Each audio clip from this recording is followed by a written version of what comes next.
Semuanya, saya Andes dan ini bersama Saya ini Duha. dia sebagai penggiat sastra. Sekarang lagi belajar S1 Sastra Indonesia sekaligus penulis novel dan banyak juga karya-karyanya kayak kumpulan puisi ya kayak ini. Terus cerpen, Iya, buku antologi bersama teman-teman yang lain gitu. banyak juga dia karyanya.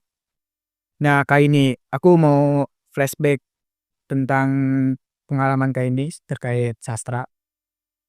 Pertama-tama Kak ini itu suka sastra itu kapan sih Kak ini? Kelas 4 SD kali ya? Itu udah suka baca, juga suka nulis puisi ya Kak ini? Iya, umur-umur segitu kan lagi seneng-senengnya belajar, jadi kayak labil gitulah, pengen waktu itu pengen apa, lagi deket sama guru kan, guru bahasa Indonesia tuh orangnya tuh asik gitu.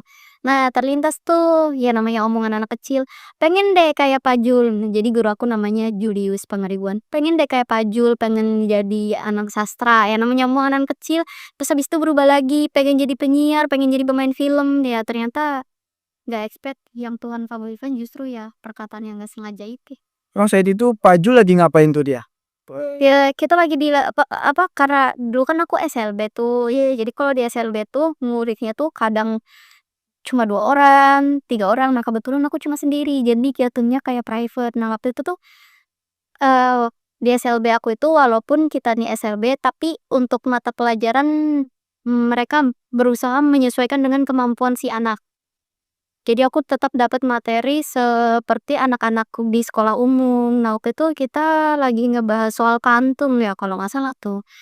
Pantun sama puisi, kita pakai nulis pakai huruf braille terus, si Pak Juwis itu ngomong yang namanya orang Batak kan, semua dipanggil Kakak, "Coba Kak tulis yang bagus nanti kita pajang di tembok," kayak gitu. Jadi, ya walaupun cuman kalau dilihat mata kan itu cuma titik-titik biasa, tapi itu aku seneng banget waktu itu. Langsung tertarik gua nih, kayaknya gue pengen jadi penulis gitu ya. Gue pengen nyoba-nyoba bikin puisi gitu ya, kayak Iya, tertarik. kayaknya asik, iya, tapi waktu itu belum ke puisi sih. Bilang mau puisi. Ya seneng lebih seneng baca Ya nulis ya. iya. Tuh, jangan mau kalah guys sama kayak ini walaupun kayak ini ada terbatasan masih giat baca, nulis ya kan. Oke, terus ikut lomba tuh Kak. Pernah ikut lomba apa gimana? Pernah waktu tahun 2014 tuh pengalaman pertama banget dan itu bisa dibilang the power of kepepet. Jadi, kan kalau sesuai urutannya itu kan kita seleksi tingkat tingkat Jakarta Timur dulu tuh, karena waktu itu kan aku bawa nama sekolah atas nama Jakarta Timur. Nah, karena itu kepepet dan gak ada lawan, jadi langsung tuh ke DKI. Jadi lawan aku dari Jakarta Utara, Selatan gitu-gitu kan. Nah, itu pengalaman pertama, kepepet, bener-bener latihan Gak juga. ada persiapan nih kurang lah ya. Iya, nah, tapi nggak expect-nya itu waktu itu alhamdulillah langsung juara 1 dan ke nasional. Aku tuh ke Semarang jadi perwakilan Dari KI lombain lagi ke iya, jadi sampai ya waktu itu kan masih 34 provinsi ya. ya. Nah, waktu itu aku ketemu sama teman-teman dari 34 provinsi. Juara berapa Kak? Waktu itu di Semarang cuma sampai 12 besar. Gila. Kan oke lah senasional Iya, untuk nasional itu persiapan yang The Power of Kepepet aku bersyukur sih waktu itu, karena itu pertama kali tapi langsung ke nasional. gila. Nggak expect-nya itu karena itu kan puisinya tuh waktu itu diundi. Jadi kita ada 4 tema dan nah 4 yang berat itu kan diundi kan. 4 tema mau nggak mau kita harus ya kita harus menguasai 4-empatnya kan, kita harus siap kita dapat apa aja. Nah itu waktu itu tuh. gila. Terus saat itu udah mulai ketarikan ya tentang sastra, tentang nulis baca gitu ya? Waktu itu aku belum ngerti definisi tertarik yang atau gimana ya, karena ya itu masih labil sih labilnya. Asal aku ngerti materinya aku suka, tapi kalau aku nggak ngerti materinya ya udah aku nggak suka, tuh gitu. Mut-mutan ya? Ya dan tergantung gurunya juga, kalau pengajarnya asik, sesusah apapun materi pasti aku akan usahain, aku pasti bisa masuk. Kita jadi belajarnya senang ya kalau gurunya ngejelasinnya ini. Iya, karena kan kadang udah materinya ribet, Ya, gurunya dia yang ngajarnya juga nggak asik kan kayak males gitu. males. Ini karena Pak Zul asik juga, terus penjelasannya mungkin ya? Nah iya jadi kayak emang udah kayak temen aja. Jadi kalau ngelatih puisi juga, jangan mentang-mentang tunanetra jadi fasih, harus bisa gaya Kak, katanya gitu. Anjir, oh itu, berarti itu yang bikin motivasi Kak ini ya, itu pemantiknya ya? Iya waktu itu tuh aku beneran jadi latihannya tuh di tengah keramaian. Kan dulu waktu kita semester 2 kan kita juga ada, pelajaran telaah dan apresiasi juga sih kan. Aku inget kan dulu Mbak Irwan pernah bilang kalau orang berpuisi itu harus berani gila. Nah itu aku inget banget ketika Pak Irwan ngomong itu, aku kayak flashback. Jadi dulu tuh karena aku tuh malu, aku diajarin sama guru aku gayanya kayak gini, aku bilang, "Apaan sih?" Adanya orang ketawain, "Yah, puisi emang harus gila kayak gitu, Kak, justru yang gila itu yang juara satu." Dulu guru aku ngomong kayak gitu, ya Menjiwai ya, ekspresif gitu ya Kak? ya namanya orang Batak kan ngomong seada-adanya gitu. Iya iya, benar benar. Emang bener katanya tuh harus kalau baca puisi harus benar-benar menjiwai, kita masuk ke dalam puisi itu, jangan malu-malu gitu ya Kak, Iya, menyampaikan. kalau nggak berani gila jangan jadi pembaca puisi, katanya orang itu. Jadi pertama berarti tertariknya pertama puisi dulu ya, ditarikan puisi, Awal apa cerpen dulu? Awalnya ya puisi, kayak teman dulu zaman sekolah kita baca puisi, jadi kita nulis sendiri puisinya, habis itu kita bacain. Anjay, itu. Itu dari ini udah dilatih ya Kak ini, dari waktu masa sekolahnya udah sering dilatih bikin puisi, terus baru tercepen ya Kak? Pernah sering juga bikin cerpen?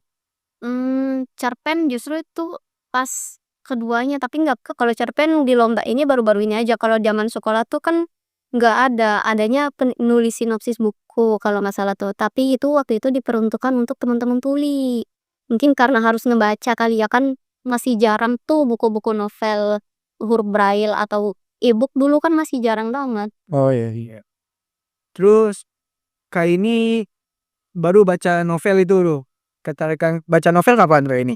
Ketertarikan sama novel Di sejak kapannya itu aku kurang pasti sih, ya cuman aku punya temen aku tuh gila banget sama novel. Jadi aku bersyukur banget sih, aku nggak pernah minta, dia selalu bilang, "Ah, ini gue punya novel baru, mau dibacain nggak?" Dia yang menawarkan diri buat ngebacain waktu itu tuh. Oh kayak didongengin gitu ya Kak? Iya, Ya dibacain gitu? jadi dulu tuh kalau main, "Aku ntar bawa novel ini ya, ntar kamu aku bacain." Jadi dibacain sampai habis. Iya, makanya aku tahu kan ada novel 3.600 detik, apa, ya karena dia itu yang membacain aku. Waktu itu kan e-book jarang. Iya, aduh, duh jarang e-book ya, jadi bacain waduh. Salut juga sama temen Kak ini ya, dia Iya, yang baca novel sih. nggak semua orang kan mau ngebaca. Iya, bener. Karena kadang, "Ah, gue udah nyampe sini, entar aja ah, udah tanggung, gue udah mau selesai," kadang gitu. Tapi dia dia enggak. Dia tuh malah justru nawarin, "Udah ah, bete ah main, baca novel aja yuk, nih aku ada novel," dia kayak gitu. Setebel apapun dia bacain. Tapi temennya Kak ini masuk sastra juga apa gimana sekarang? Dulu dia sastra Inggris, cuman karena ada sesuatu dan lain hal nggak selesai. Oh, oke oke oke oke. Tapi Kak ini sendiri ada novel favorit nggak? Novel favorit, apa ya, Terelie sih. Ya kalau ya, Pokoknya aku seneng yang, genrenya melo gitu dah. yang percintaannya. Iya melo, percintaan, apa romance, suka. Kenapa Kak ini? Nggak tahu ya, karakter dari dulu karena dari kecil tuh saat yang lain nonton kartun, aku nonton sinetron. Makanya hidup aku penuh drama. Udah puber duluan ya deh. Ya tadi udah puber duluan ya. Udah kalau sudah semasa ini dia udah Iya, kalau kan sekarang kan ada ya katanya di Netflix ada kayak Avatar season berapa lah, aku nggak tahu. malah sukanya ya cinta-cintaan gitu ya. Ya Doraemon season berapa, itu si Nobita itu siapa nggak tahu sumpah. Kalau buku ini sendiri sendiri kayak Struggle and Prayer tuh menceritakan tentang apa Kak ini? Kisah ini ya? Bukan? Nah, buku itu tuh lahir dari apa ya, kalau dibilang dari luka terlalu jahat ya sih? Ya nggak apa-apa, kan sastra itu cerminan realitas kan bisa juga. Iya, apa ya, dari luka dan cita-cita sih, anjay. Tapi nah sebelum ini, Kak ini mendefinisikan sastra itu sebagai apa sih? Kayak apa sih definisi sastra? Oh, untuk mengekspresikan diri, mengekspresikan apa yang kita rasain. Oh, ya ya ya ya. Eh, terus berarti ini inian lah ya, curhatan gitu ya? isi curhatan Kak ini. Iya, bisa dibilang itu. Jadi jatuhnya tuh based true on story. Ih, tuh guys, lebih lebih baik curhat bikin karya daripada cuma dibikin status ya Kak ini ya. Ini jadi karya guys. Tuh, nah ya kan gitu ya kan. Cuman Kak ini sendiri melihat sastra sekarang tuh gimana sih? Kan kebanyakan sekarang menurut data literasi Indonesia tuh berkurang kan karena faktor lain-lain, terusnya juga bagaimana kayak ini menyikapi generasi muda tuh agar tertarik sastra tuh gimana tuh Kak?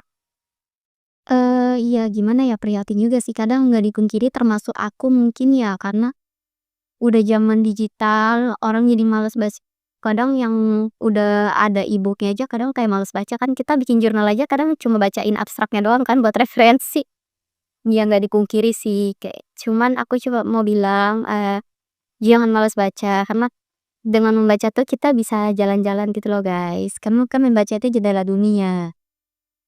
Ya kalau mau banyak tahu harus banyak baca. Anjay. Kalau baca buku untuk melihat dunia, kalau menulis dikenal dunia kalau kata Kak ini. Iya, jadi kita mau yang mana? Kalau mau dua-duanya ya akuin kedua-duanya. Tuh, terus juga katanya buku ini ada quotes-nya kayak misalnya jangan melukai seorang sastra ya kayak Nah, jangan menyakiti seorang penulis jika tak ingin nama dan kisahmu abadi dalam karyanya. tuh bahaya guys kalau Tuh jadi tanya nama penulis ya. tuh. Terus juga sekarang sangat miris ya kayak ini ya karena penulis itu bukunya suka dibajak ya, kasihan ya kan Wah itu, kita nulis kita tuh nulis tuh susah. susah bertahun-tahun ya kayak ini. Untungnya tuh nggak seberapa. Hmm. Tapi ya kayak gila deh, cepet banget gitu orang ngebajak ya. uh ya aduh guys jangan guys udah maksudnya jangan lah guys, kasihan penulis dia butuh bertahun-tahun untuk penulis buku, kita baca cuman ya berapa hari mama berapa sih paling seminggu kan ngebacanya itu kita serap semua ilmunya dia, cuman belinya jangan bajakan lah guys, kasihan seorang penulisnya kayak ini. Gimana tanggapan kayak ini? Iya, buat teman-teman yang masih suka nyari bajakan, ya mungkin termasuk saya juga. Tapi kan kalau saya kan kebutuhan ya saya, Oh iya saya ya ya kurang-kurangin lah ya kayak gitu. Soalnya sumpah, aku kan sering lihat Tereli kalau novelnya dibajak. Aku kayak gimana ya? Aku akhirnya ngerasain karena ketika kita jadi penulis, sumpah guys, kita jadi penulis tuh untungnya tuh nggak seberapa. Royalti yang datang ke kita tuh nggak seberapa. Kita modalnya tuh luar biasa. Udah ya harus ngumpulin mood, ngelawan males dalam diri sendiri, belum lagi harus menghadapi pembaca ya yang suka ngebajak-bajak itu kayak kita merasa sebagai penulis ngerasa kadang tuh merasa sia-sia tau guys. pesan-pesan untuk yang suka ini gimana kayak ini, jadi itu aja kali ya pesan-pesan untuk yang suka baca bajakan itu gimana kayak ini. Ya bertobatlah. Mungkin cukup sekian, obrolan kita tentang sastra ini. Terima kasih banyak Kak ini, udah mau diwawancara tentang sastra. Oke, sama-sama. Oke, dadah guys, sampai berjumpa nanti kalau kita ada kesempatan kali lagi untuk wawancara tentang novel Ya, atau sastra. kalau video ini rame kita lanjut. Oke, ya guys, makasih guys.